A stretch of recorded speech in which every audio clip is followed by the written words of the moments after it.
কথায় আছে সব তীর্থ বারবার, কিন্তু গঙ্গাসাগর একবার।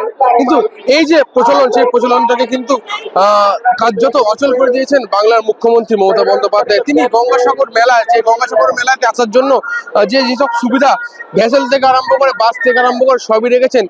আজ অর্থাৎ একটা যে 30, সেই সিরিজ থেকে কিন্তু মকর সংক্রান্তির পুণ্যস্থান শুরু হয়েছে, এবং আমার পিছনেই রয়েছে যে সেই গঙ্গাসাগর কপিলমুনি মন্দির, এবং সেখানে ভিড় লক্ষ্য করা যাচ্ছে। প্রায় এখনো পর্যন্ত গতকাল যেটা সরকারি নিয়ম অনুযায়ী এবং সরকারি গণনা অনুযায়ী প্রায় 60 লক্ষ মানুষ ইতিমধ্যে চান করে চলে গেছে, এবং এখনো পর্যন্ত যে ভিড়, সে ভিড় কিন্তু লক্ষ্য করা যাচ্ছে। এবং গঙ্গাসাগর মেলায় এবারে কুম্ভ মেলা না থাকার জন্য কিন্তু এই গঙ্গাসাগর মেলায় কিন্তু অনেকটাই ভিড় হওয়ার সম্ভাবনা রয়েছে। এবং এই গঙ্গাসাগর মেলাতে একটু আগেই কিন্তু পুজো দিয়ে গেলেন রাজ্যের রাষ্ট্রীয় প্রতিমন্ত্রী পরিবহন দপ্তরের দিলীপ মণ্ডল, এবং আরো অনেকেই কিন্তু এই মন্দিরে পুজো দিয়ে গেলেন। এবং তারা যেটা জানালেন যে এবছর কুম্ভ না থাকার কারণে কিন্তু এই যে গঙ্গাসাগর মেলা, সেই গঙ্গাসাগর মেলায় কিন্তু বহু পুণ্যার্থীর সমাগম হবে। এখন থেকে শুরু হয়ে গেছে স্নান, এবং স্নান শুরুর যে প্রথম মুহূর্ত আমি আরো একবার ক্যামেরা পার্সনকে দেখাতে বলবো যে কি হারে ভিড় মানুষের লক্ষ্য করা যাচ্ছে। এবং এখানে যে লাইন, সেই লাইনে কিন্তু থরে থরে মানুষ দাঁড়িয়ে আছে।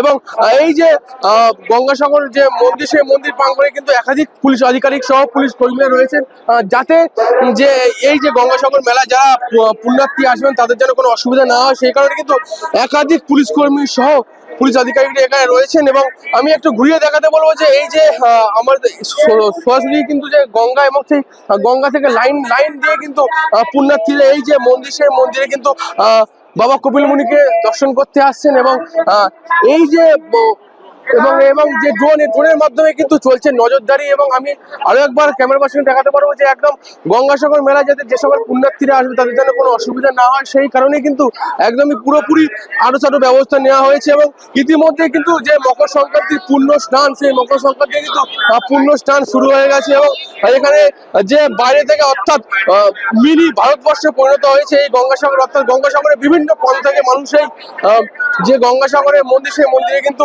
পুজো দিতে এসেছে। অর্থাৎ বলা যেতে পারে যে গঙ্গাসাগর ইতিমধ্যে মিনি ভারতবর্ষে পরিণত হয়েছে। এটা আমাদের team Paschimbanga, team Mamata Bandyopadhyay, team Abhishek Bandyopadhyay এবং আমরা সবাই মিলে একটা পারস্পরিক সুসম্পর্ক তৈরি করে, সামঞ্জস্য বজায় রেখে এবং প্রত্যেকের সঙ্গে প্রত্যেকের লিঙ্ক রেখে আজকের যে কঠিন জায়গাটা আমরা সহজ করে আমরা দিতে পেরেছি। এটা একমাত্র টিম পশ্চিমবঙ্গ, দলগত সংগত, এটা হতে পারে দলগত সংগত।